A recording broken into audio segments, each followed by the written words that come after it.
છો? I hope બધાય મજામાં હશો. આજે હું લઈને આવી ગઈ છું હોમ ટૂરનો વિડીયો, જે છે મારા ભાઈના ઘરનું હોમ ટૂર.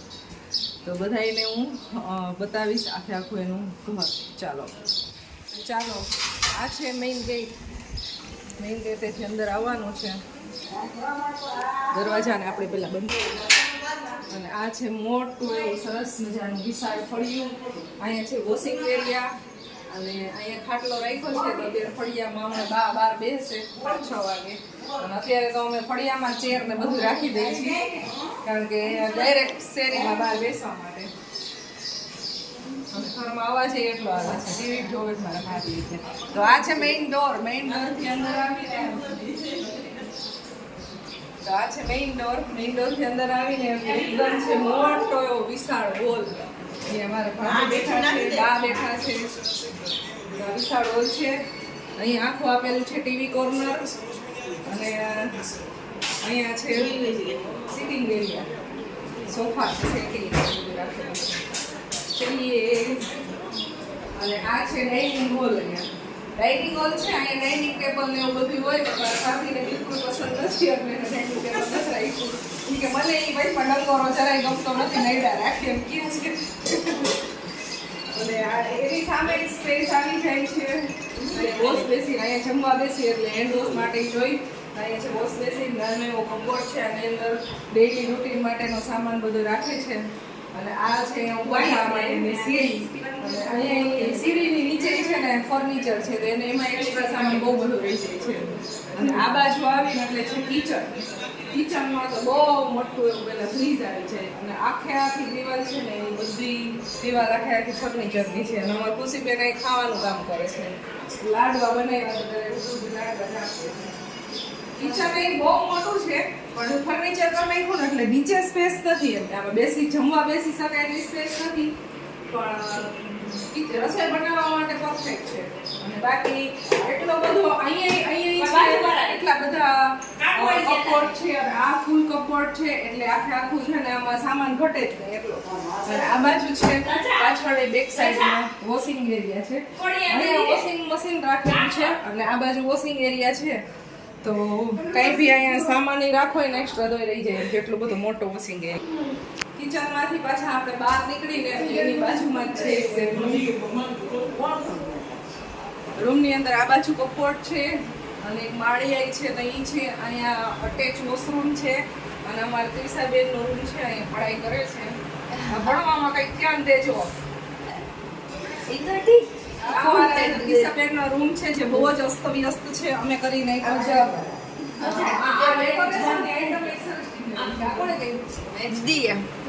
હેન્ડીક્રાફ્ટ. હા, આ સરસ બનાવેલું છે. અને આ રૂમ અસ્તવ્યસ્ત કરવાય છે, નાની દબાણ પેલા બધું અહીં રાખેલું છે. હવે આપણે જાશું ઉપર.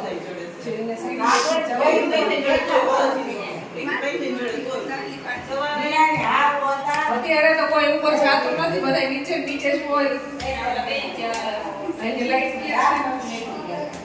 ઉપર આવીને એટલે અહીંયા એકદમ સ્પેશિયસ એરિયા છે.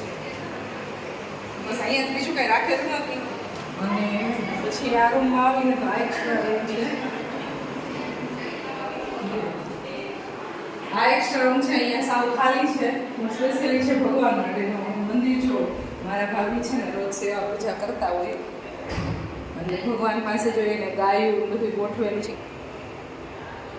તો આ છે મંદિર રૂમ. બાલ્કની બાજુ એક અટેચ વોશરૂમ આપેલું છે, બહુ મોટો રૂમ છે આ. અને અહીંયા છે બાલ્કની તો ઓપન નથી કરતા, પેક કરી દીધું છે. જો અહીંયા છે આખી બાલ્કની, તો બાલ્કનીથી દ્રાક્ષનો વેલોય દેખાય છે, અને આખું બહારની સાઈડ બધું દેખાય. એકચ્યુઅલી ગરોડિયા છે ને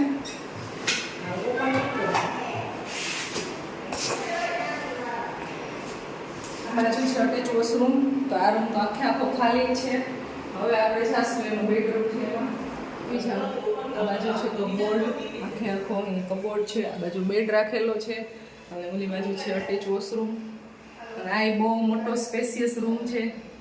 રાધે કૃષ્ણની છબી છે.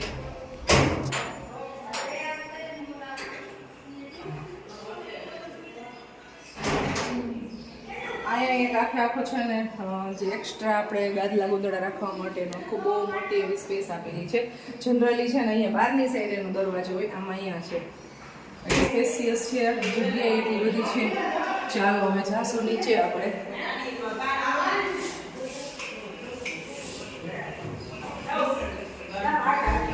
તો ભાઈના ઘરનો હોમ ટૂરનો વિડીયો, અમારા ઘરનો હોમ ટૂરનો વિડીયો નથી આવ્યો કારણ કે બ્લોગની અંદર ડેઈલી બધું જ દેખાઈ જાય છે કે ડેઈ બતાવ્યું નથી. ચાલો અહીંયા બહુ અવાજ કરે છે, નહીં સાંભળતા. પછી આમાં છે ને એક સ્પેસ તો બતાવતો એક્સ્ટ્રા છે ને ચપ્પલ ને બધું રાખવા માટે એનું એવું છે ને કપબોર્ડ બનાવેલા છે. તો આટલું મોટું એવું સરસ અમારા ભાઈનું ઘર છે અને બહાર એને મસ્ત દ્રાક્ષ વાવેલી છે. તો દ્રાક્ષ આવી એ છે, જો દ્રાક્ષનો વેલો છે બહાર.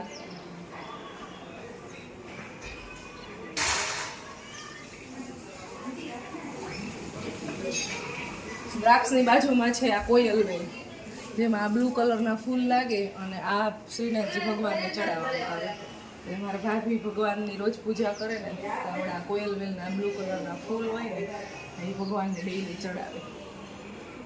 તો બસ હોમ ટૂરનો વિડીયો તમને કેવો લાગ્યો કમેન્ટ કરીને જરૂરથી જણાવજો. અમારા ઘરની હોમ ટૂરનો, અમારા ગામડાના, મારા મમ્મીના ઘરનો ક્યાંનો વિડીયો તમારે જોવો છે ને કમેન્ટ કરજો. આ તો મેં કમેન્ટ વગર મેં વિડીયો બનાવી નાખ્યો. ચાલો તો મળશું નેક્સ્ટ વિડીયોમાં. તે સુધી લઈને બાય બાય.